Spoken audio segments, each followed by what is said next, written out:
Hello, this is Miraj Patel, and today we are going to begin our third unit, which is going to be all about momentum. And so today we're going to start off with the intro to linear momentum. So first of all, what is momentum?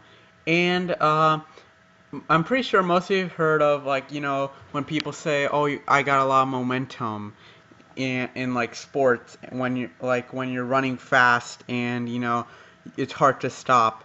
And that is basically what momentum is. Momentum is sort of like an object's tendency to stay in motion, which is affected by the mass and velocity. So basically, momentum is like a mass in motion. So like how much the mass is and how fast it's moving. And in physics, linear momentum, P, is the mass times the velocity. And the formula, as you can see here, P equals mass mv, mass times velocity. So it's a pretty simple thing. Momentum is just literally how much something weighs and how fast it's moving. And so here's a quick example problem we're going to do. What is the momentum of a 110 kilogram football player that is moving 8 meters per second? Compare that with the momentum of a 0.41 kg football moving 25 meters per second. And so simply, momentum is the mass times velocity. So momentum for the player, P sub player, equals 110 times 8, or 880 kilogram per meter per second. So kilogram meters per second. And for the football, you do the same thing, mass times velocity, no trick there. So momentum of the football is 0.41 times 25, or 10.3 kilogram meter per second. So if we wanted to compare the momentums of the two objects, the football player and the football, we literally just divide 880 by 10.3 to get an idea of how many times larger the momentum of the football player is than the ball. And it is 85.9 times a greater momentum than the football player. So even though the football is moving quite fast, the mass of the player is so much greater that it pretty much like overpowers the football in momentum. So momentum is used commonly when you're talking about collisions. And so like when the football and the player collide, because the momentum of the football player is so great, he's gonna win over the ball. So he's pretty much gonna push the ball away from him, not the ball pushing him. So that's how momentum is gonna be used. But before we talk about problems, we're going to talk about a change in momentum, or impulse. So impulse, or J, is a change in momentum, as you can see, delta P. So remember, every time you see delta, it always means final minus initial. So whenever you see delta, always do final minus initial. And to change momentum, a force must be exerted on the object to change its motion. And this is from Newton's first law of motion. And so I'm sure most of you have heard a little bit about Isaac Newton. In about the 1600s, he created the three laws of motion. His first law says that pretty much an object in motion will stay in motion. An object at rest will stay at rest unless acted upon by an outside force. And so basically, impulse requires a force, because otherwise the object will keep moving, because it has a speed and it has a mass, so it's going to keep on moving. But it can be changed if there's an outside force. And so the formula for impulse is impulse equals force times time. So the force and how long it's been acted on the object. And to prove it, I am going to show you a little derivation of Newton's second law. So momentum equals mass times velocity, which we just talked about. And so if we change momentum, mass or velocity has to change. But let's just say the mass does not change. So for most objects, mass usually stays the same. So then the velocity must change. So a change in momentum, or J, impulse, equals mass and a change in velocity. So instead of the mass changing, we have to change velocity for most objects. So just think about it. If you have a ball, usually you can't really, take out stuff from the ball. So you can change its speed, which is a change in momentum. So our formula here, the impulse formula, if we solve for F just by dividing t on both sides, as you can see, if we divide both sides by t, we will get impulse divided by time equals force. And we just, right above here, we solved for impulse, J, equals m delta v. So if we plug in m delta v for J, we'll get m delta v over delta t equals F. So, and if you remember back from kinematics, a change in velocity over a change in time is acceleration. So, if we substitute that in for this little second part here, we will get force equals mass times acceleration, or Newton's second law of motion. So, this formula basically is derived from Newton's second law. And here's another way you can look at it. F equals m delta v over delta t. So basically the second part here is acceleration. And this is basically a change in momentum right here, because mass stays the same, velocity changes over time. So this is how impulse is like proven. So if you like to know how your formulas were derived, this is a good way to connect Newton's laws, first two laws, and impulse. So let's calculate force from a little problem here.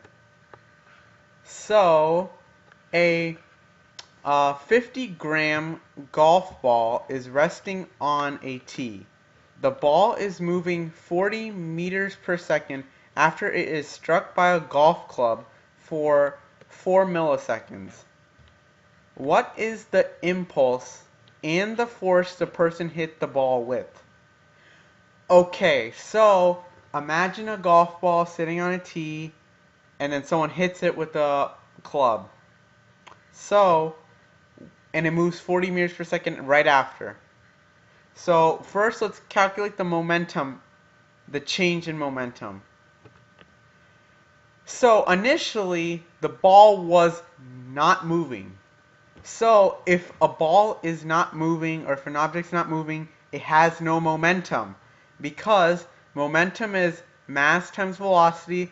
Has no velocity, then if you multiply that by mass, it will be 0 always. So initially it's at rest, so it has no momentum because it's not even moving.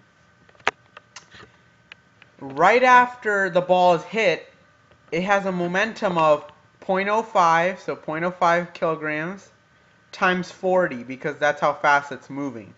So if we do that, we will get our momentum right after the ball was hit.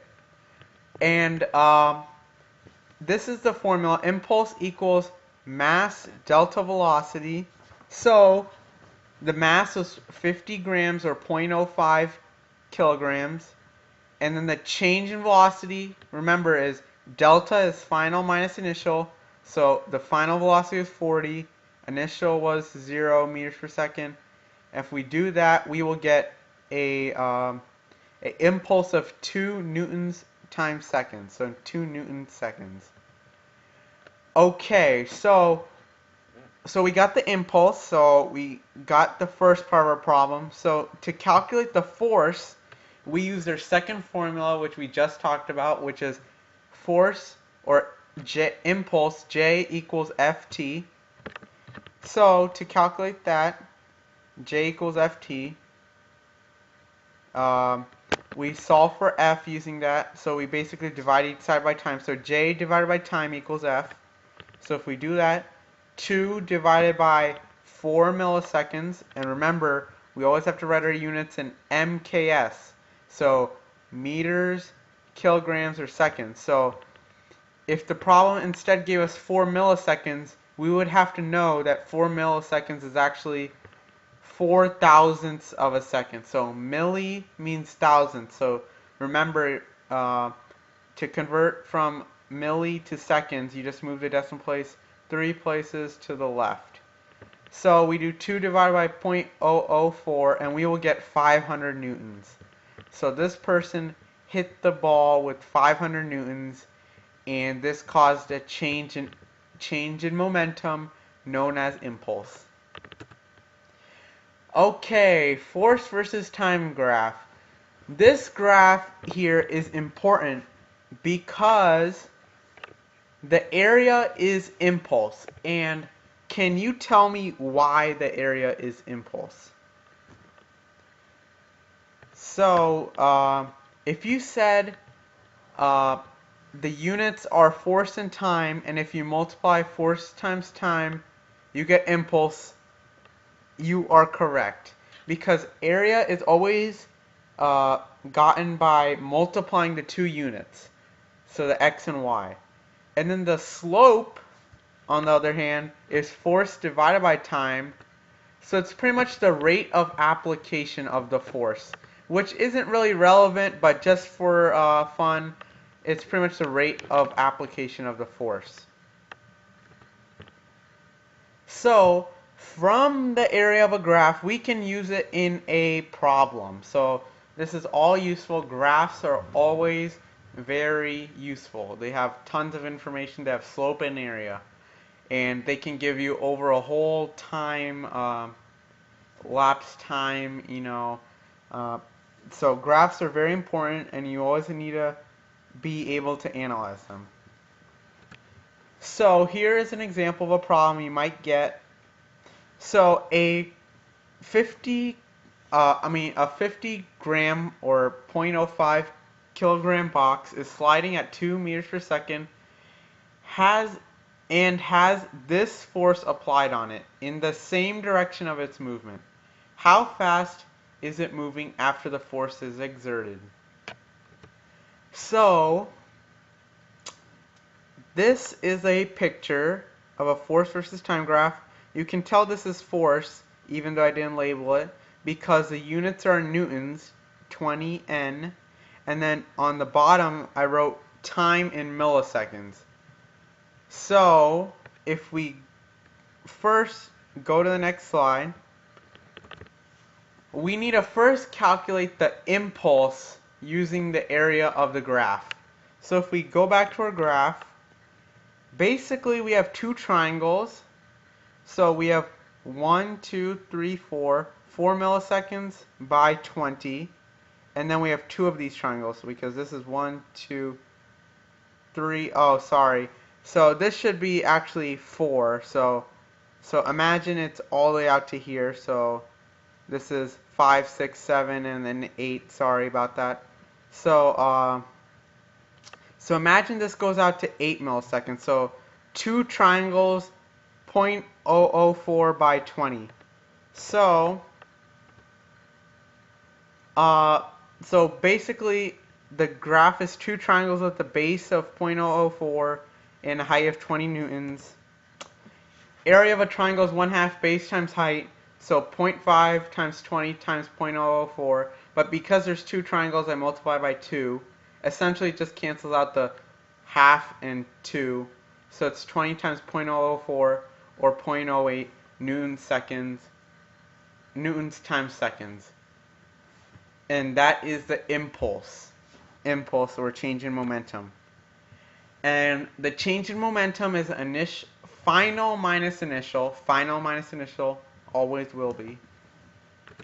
So the initial momentum was zero point 0.1 because the ball was moving 2 meters per second and it weighs 0.05 kilograms. And J is 0.08.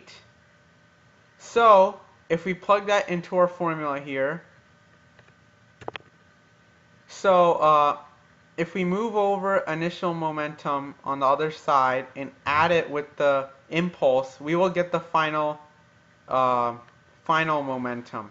And it's important that I told you that the force was in the same direction as the ball was moving. So it's helping the ball. So the momentum should increase because we're giving the ball like a push. So if we push the ball, it should move faster, and so it should speed up, have a greater momentum. So if we do 0.1 plus 0.08, it should get 0.18 kilogram times meters per second. And to figure out the speed of the ball, so we know momentum is mass times velocity. We know the mass, so if we divide momentum divided by mass, we will get the velocity. So the momentum was 0.18 divided by the mass of 0.05, and we will get 3.6 meters per second. So basically, we went through our formula. We first calculate the impulse, and we use the definition of impulse here. It's final minus initial, and we calculated the final by moving initial to the other side, and then we used the final momentum and solved for velocity from the mass. Okay, so why is momentum important? So why do we use momentum if we could use like energy or something like that to solve for velocity? Or, we could use kinematics maybe. Kinematics can also solve for velocity. The important part is momentum, unlike energy, momentum is always conserved in a system. And it's interesting, it's always conserved. And why is that? So consider a situation with two blocks sliding into each other.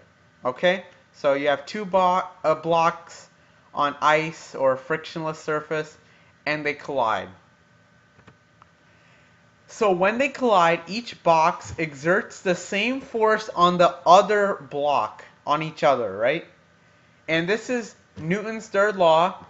For pretty much forces come in equal and opposite pairs, basically, is a force.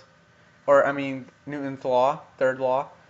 And since they both exert it for the same amount of time, because they can only touch each other for the same amount of time. So if you have two boxes touching or colliding, one box can touch the other box, but the other box can touch the other box, but they have to be touching. So if one's touching the other box is touching that box. So basically, when they're touching, they're exerting the same force, and they're exerting it for the same amount of time, because one box cannot touch the other box without the other box touching it. So they always have to be touching if they are.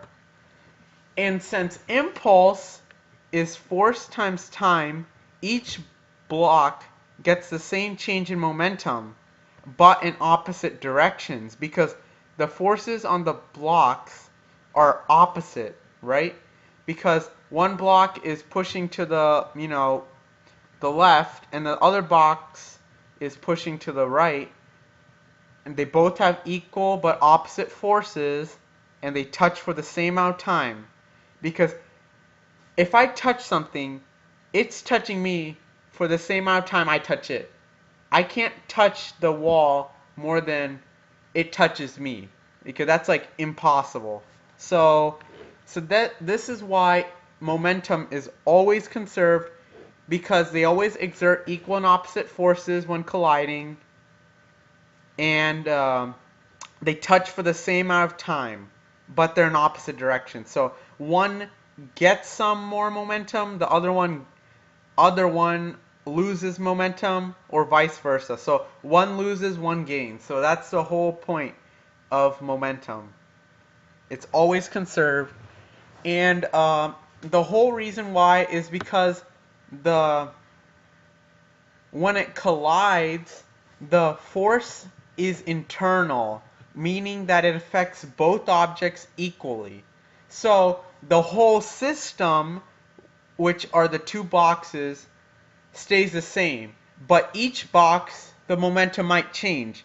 But if we sum all the boxes in our system, or all the objects, it stays the same because the forces affected both of them equally. So that's the whole point. So this is an introduction of internal forces. So forces that affect objects in a system together at the same. And because of this, because momentum's always conserved, it can be used to solve all sorts of problems involving collisions or explosions. So even in explosions, the momentum is conserved because the force in the explosion is an internal force, because it affects all the little pieces the same. So, and then in a collision, as I told you, they're both touching for the same amount of time with the same force, so they're internal.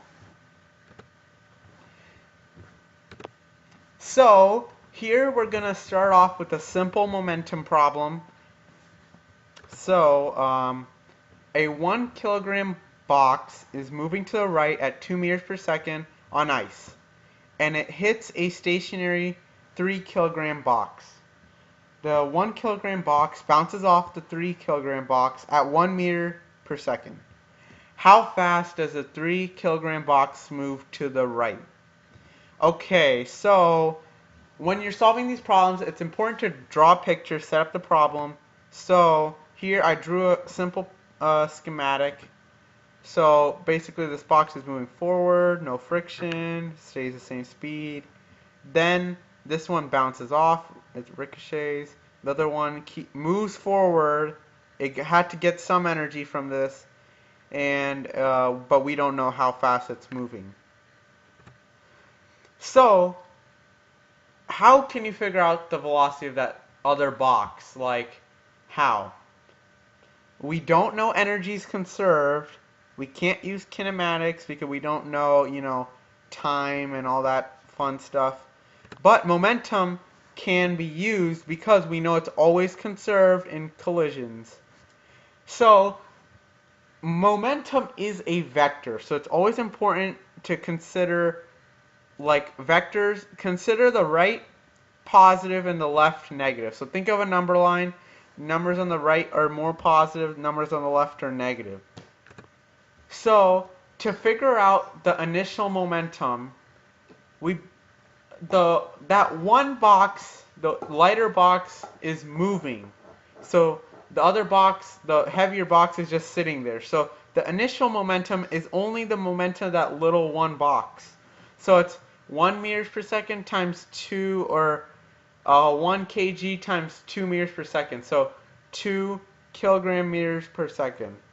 So that's the momentum initially. The final momentum must be equal to the initial momentum because momentum's always conserved, always conserved. Okay, so knowing this, the final momentum, P sub final, equals 2, or the initial momentum, and it equals the 1 kg box moving left 1 meter per second, so that's negative because moving left, and plus the 3 kilogram box moving some unknown velocity. So it's important you make sure the 1 kg box is negative because it's moving to the left. So we are going to call left negative, right positive. But theoretically, you could call the left positive and the right negative. But usually, for most cases, just call the left negative, the right positive, up positive, down negative. So just use the Cartesian coordinate system to treat the negatives and positives um, when you're solving problems. But it's important just to stay consistent. So if we use a systems of equations here to solve for the velocity here, we have 2 equals negative 1 plus 3v. Move negative 1 to the other side, so we add 1 on both sides. 3 equals 3v, so v must equal 1 meters per second. And because it's positive, it must be moving to the right. Because if you stay consistent with these signs, the answer will always uh, give it to you in relation to your system. So I decided to call the left negative, right positive. So my answer turned out to be 1 meters per second to the right. And we know that's correct because the momentum has to be to the right. So because initially there's only to the right. So, but at the end, this box has to be moving to the right because the momentum of the whole system must be to the right. So, because initially it was only to the right.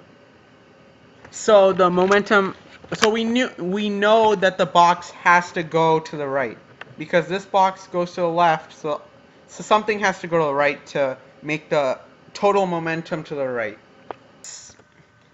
If you thought that problem was easy, you are in luck because this is pretty much the most basic and common type of problem in momentum.